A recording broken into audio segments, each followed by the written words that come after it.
everyone. Welcome to Cybersecurity Unplugged, the Weber Shandwick podcast. I'm here with my good friend Ethan Bauley, a senior member of the Weber Shandwick team, as well as Wasim Khaled, who's at Blackbird.AI, our strong partner and, quite frankly, our invaluable partner in the area of narrative intelligence. And what we're going to talk about today, we're going to focus on, is a topic I think is near and dear to all companies, to C-suites, to boards of directors, to CCOs, to CISOs, is mis and disinformation.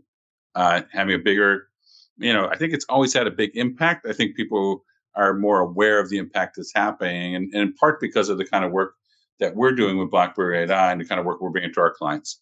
But when we kick it over to Ethan, why don't you talk a little bit in terms of working with companies? What are they interested in? What are the kind of problems that you're not only identifying for them, but are avoiding and solving? Yeah.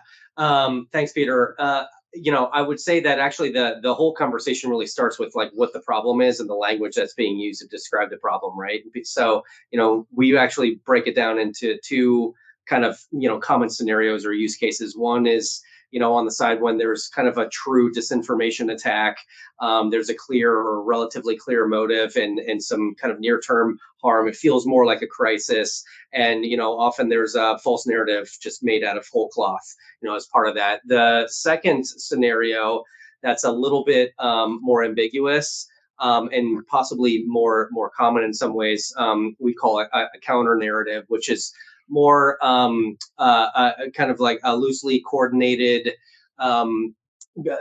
campaign of sorts that corrodes perception and reputation over time. And it's usually using 100% true facts framed in a way that impacts the company or the category or the sector, and can cause some real damage. Really appreciate being here. Appreciate the partnership. I think from as a technology company using AI and subject matter experts in this space to really understand the landscape, we kind of think about it as narrative attacks against organizations.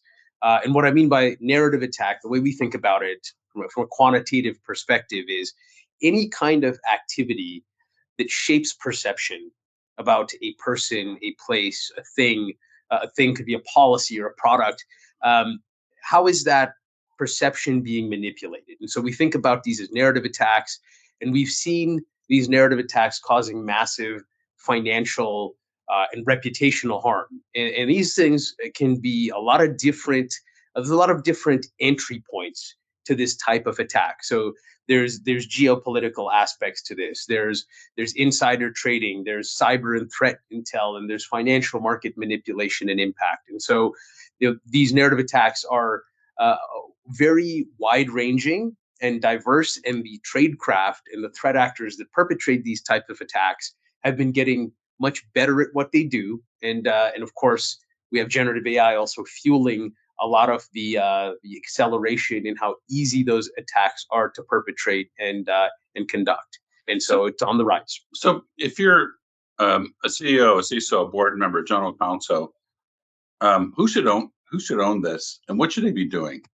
I think worked enough with you guys. First of all, it's like understand it's going on and look for it, right? Yeah. And make sure it's not impacting you. But let's get into like yeah. Our listeners always want to know what should they do? Right? Yeah, I'll throw it out there first. I think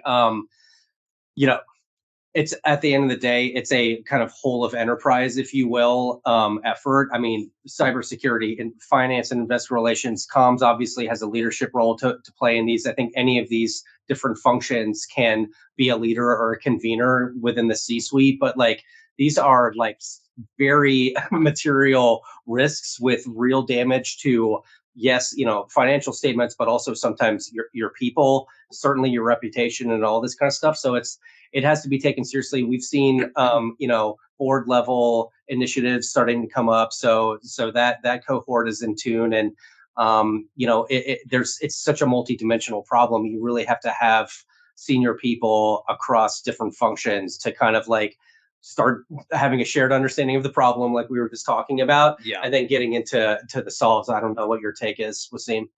I definitely agree that it's a whole of organization problem, and I feel like the the kind of sharpest organizations and companies out there have figured that out. And from our side, we have seen a lot of convergence between the needs and the asks of not just the comms and crisis management and reputation stakeholders in an organization, the CROs and the CCOs of the world, but we're seeing a lot of activity from CISOs, threat intelligence teams. There's this big convergence right now that what we're seeing between cybersecurity needs, crisis management needs, and these two are intersecting, right?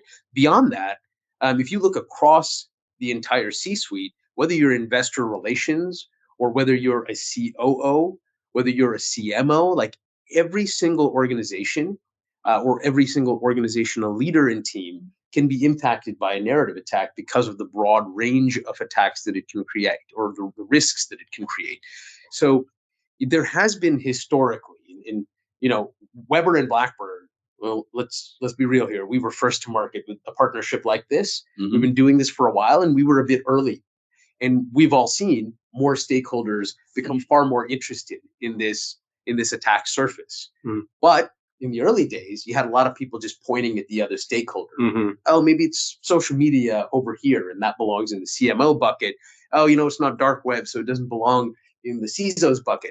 Now, it's a whole of company, whole of society, whole of kind of enterprise landscape problem. And so everybody needs to focus on it. And frankly, like some of the orgs we see, they should be sharing budgets and they should be talking on a regular basis on how to address. I think we've had great success, I think, in talking to, we're PR firms, so we're talking to the communications people, the communications officer. But we've seen, I think, an increasing interest, and I think you at Blackbird as well have seen a lot of interest from the CISO community. Is there a way for them to collaborate on data and resources to benefit both functions? What's the overlap from your perspective? Well, I think first of all, it's an entirely new threat vector for the CISO, but one that we know quite well, which is narrative in, say, the conversational information ecosystem, or information risk in a landscape that they're typically not looking at, right? They're looking at their networks, they're looking at their endpoints and their devices and cloud security and all of that.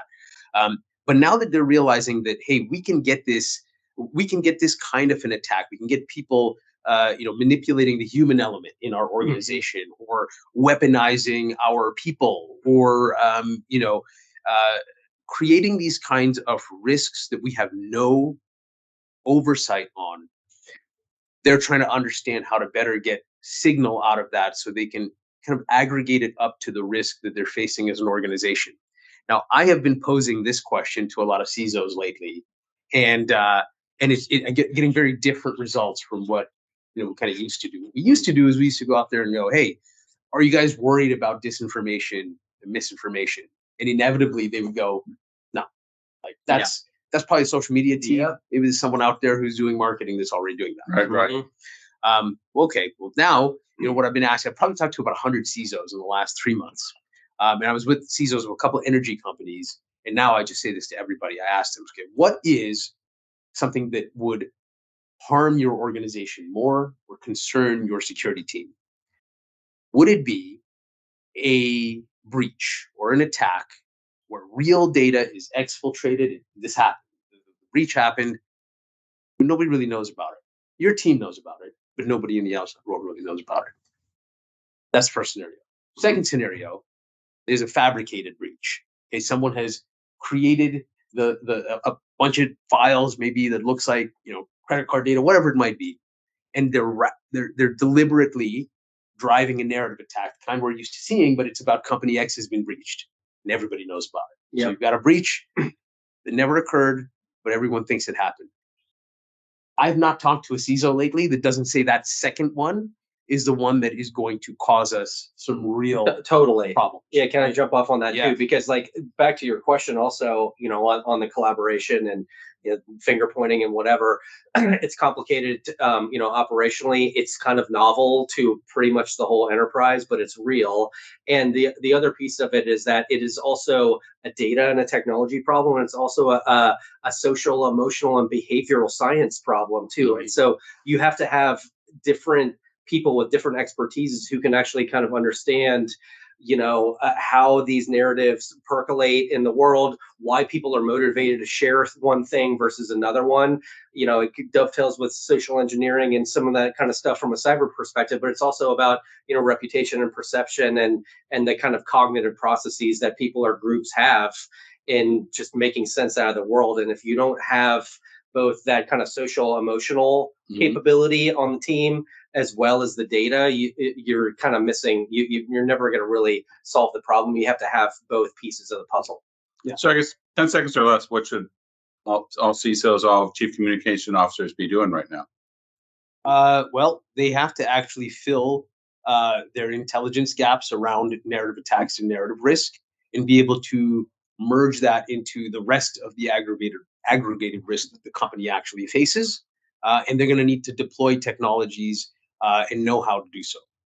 Yeah. So actually be aware of what, because a lot of companies still aren't aware that this is even going on. Right? Yeah. Correct. Yeah.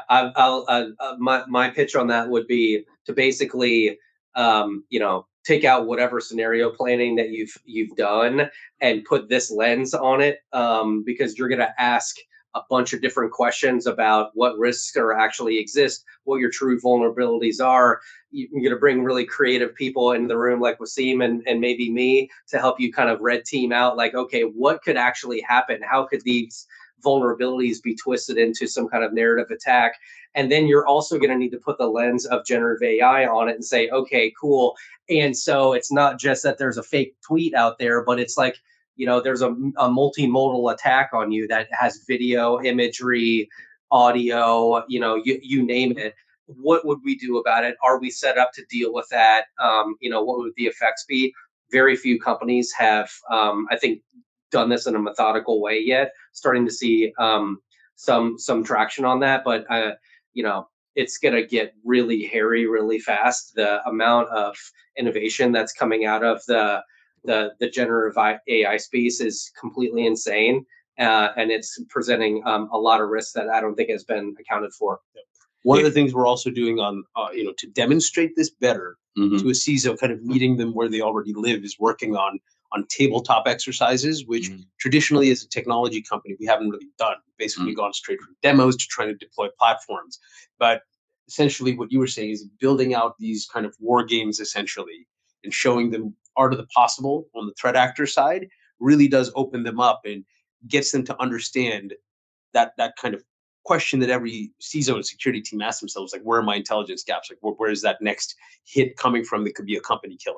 And so I think these tabletops will also help in helping people formulate an understanding that they needed this and they hadn't, really thought about it or needed it before. A lot of stuff for the people to deal with. And I think one thing we need to talk about, because everyone's very focused on Israel and Hamas right now.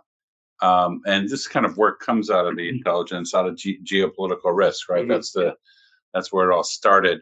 But how's that changed kind of the risk profile for clients, for companies, for organizations? What have you guys been seeing out there? I know we've been spending a lot of time looking at, how is this, there's a couple interesting things. What's actually going on? How are people engaging in mis and disinfo? But for our clients, how's it impacting them? What are the watch outs for them? Yeah, I'll take a whack at it, and then we'll see. I'm sure you'll have something to add. But I think it's really just like any other crisis event. It's something that is going to exacerbate divisions and stoke emotions and get people to potentially make a mistake where a threat actor can come in and generate a news cycle out of a company, maybe responding to something that they shouldn't have, or again, somebody clicking on a link that they shouldn't be in an email because it's wrapped up into, a narrative. And so whether it's that, flashpoint conflict or something completely different, it's really that, threat actors keying into those kind of societal fissures and divisions that are already existing, get inflamed by an issue, and then just kind of increase vulnerability. And so I don't think that we really, at the highest level conceptually, don't really look at it as anything different. I guess one thing specific to a geopolitical conflict like that is that you have information operations from state actors that get involved. whatever the conflict is, everyone, near as I can figure, has access to these kind of capabilities now. So it doesn't really matter what the conflict is and what the nation state is. This is part of the risk profile of kind of connected information and cyber attacks. And you just got to be doing all the stuff that we've talked about. I think so far to actually get prepared against this stuff and think through the risk. Yeah, I would actually think I would agree with everything you said here, and it's a symptom of the kind of macro ecosystem of how media communicates with the public, and vice versa, how the public communicates with one another. Whenever there is an event of global scale, and you could take whether that's a pandemic or whether that's a geopolitical conflict, everyone's looking at it, everyone's talking about it. There are thousands of media cycles around the world about that topic. So eyeballs and attention is kind of the age old game for anyone who wants to get exposure to their particular thought process, agenda. And as we talked about narrative attacks, it's the perfect opening to drive a particular narrative attack by connecting it to the thing that has everyone's eyeballs. So you remember kind of early days when we started working with a lot of customers who really didn't understand how this works. They were so surprised that they were being pulled into these kind of geopolitical or unrelated to their organization kind of conflict. Why is this happening? Well, it's just happening because something was visible enough to kind of have, maybe a hashtag hijacked and associated with your brand and whatnot. And so that is just the nature of the beast now, is that you have to be prepared to be the very next company that can be tied to whatever the flavor of the day is, frankly, that you probably don't want to be associated with, right? And threat actors use narrative attacks as kind of a lightning rod to drive that risk into an organization. It could be that the organization is an adversary of theirs. It could be that they're using that for some other motive to attack something else that the company is doing or partnered with or represents. Could be just some obscure policy that company has that can be brought to the surface and mutated in urgency in 50 different ways, right? So I guess at the end of the day is one must expect that something like this could happen every time there's a global conflict or something of that nature. And these things are all happening. These incidents are all happening more and more frequently. They're not outliers like they used to be. It's not black swan anymore, obviously, because it happens so often. Yeah, actually, can I add one point on that too, which is like, the threat actors in the information space are pinging the media networks and news cycles all day, every day, trying to get something to happen. It actually kind of reminds me a little bit of what I kind of understand, like, hackers are doing, pinging networks, looking for vulnerabilities, trying to get traction on something, right? And it's the same thing in the information environment. We see it all the time. Sometimes there's low level signals that you might not see in your old social media tool that just looks like, not very much traction, but it's actually, a ping of something trying to happen. And so it's a new way of thinking about risk from a media perspective, because you need to actually lower your threshold a little bit as to what constitutes risk. If you know the story behind where that's coming from and, where it's trying to get something to snowball. Yeah, we've seen clients where networks, very organized networks, activist groups that have been pinging, when they've identified a target, they have an agenda, and they've gone on the attack, and they've doxed people, contacted their employers, contacted the media, contacted customers, all in an event to get, often we're seeing a lot of them and trying to get people fired from their employment based on perceived political beliefs on both sides. It's been pretty remarkable. And I think what you both saying here is right now is that when people are so emotional right now, it's easy for people to make mistakes and for someone to get them. When you're seeing these conversations out there that people click on the wrong link or long email, people get distracted from what they're supposed to be doing and make bad decisions. Right? I mean, that's at the end of the day. I think whether you're a CISO or managing a corporate reputation, right? It's the it's the heightened emotional state which creates the most risk, almost always. 100%. I mean, the social platforms are basically, engagement machines that kind of like feed off and stoke that. And I think that, on one hand, it's been good that there's been more kind of public discussion about that problem. But it just makes it so ripe for all the problems that we've been talking about. For sure, it's the nature of the medium, and rage is one of the number one instigators of mashing that share button still to this date. And so this is why I never do that. yeah, the time and time again, research has shown that like these types of highly inflammatory narratives will outpace any sort of fact checking correction of that particular narrative, or any, for the number of people that I still hear, why isn't there a platform that just doesn't talk about like happy news all the time? It doesn't proliferate. It doesn't move through the networks, Yeah. and they can't monetize it. Yeah, So- you've never read, how often you read a news story that says that everyone got along and fixed the problem, right? I mean, Right. occasionally. Hey, so coming up on time, but I guess we'll get back to kind of practicalities here. Let's start with our communications folks. If they're coming to you, what are you going to do for them? What problem are you going to help them solve, and how are they going to get it done? What are kind of the, because Yeah.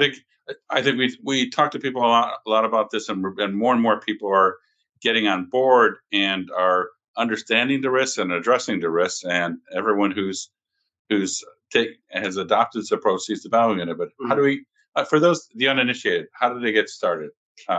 Yeah, well, I mean, there's always calling you, Mr. Crisis, when something bad's happening. But ideally, that we want part's easy. Yeah, That's that the part's easy easy, but one, actually. we want to avoid the crisis for our clients. We're your CISO or Exactly. CTO, right? Yeah. So I would say, and again, I'll throw to you, Wasim, on what your take is on this. I think there's two things that we love to talk to clients about. One is just on the educational side of it, and talking through case studies, talking through language, and helping people get their brains around what the problem is and how to talk about it among themselves, with a partner, with another internal stakeholder.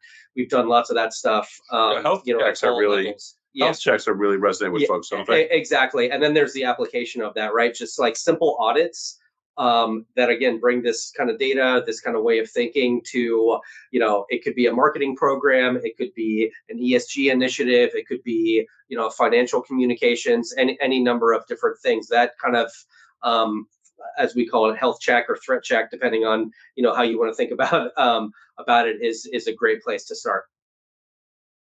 Yeah, I mean, for us, it's just every kind of C-suite team member has to be more proactive about these types of threats. Again, narrative attacks, they can't put their head in the sand that they might potentially be the next target of this type of organization. So putting both the people and the technologies in place that are able to actually detect these very, very early are critical, because this is about measurement. They need to understand that most likely the person who is doing traditional social listening and marketing, they're not going to catch these type of threats in the data because of their sophistication. And so they have to detect them, because you cannot mitigate what you cannot measure. And in order to measure these types of risks, you have to have much higher speed, much higher resolution and fidelity than anything that's ever existed before, because the tradecraft is so new and sophisticated. Well, great. Anything else we want to tell the folks out there before we wrap it up for today?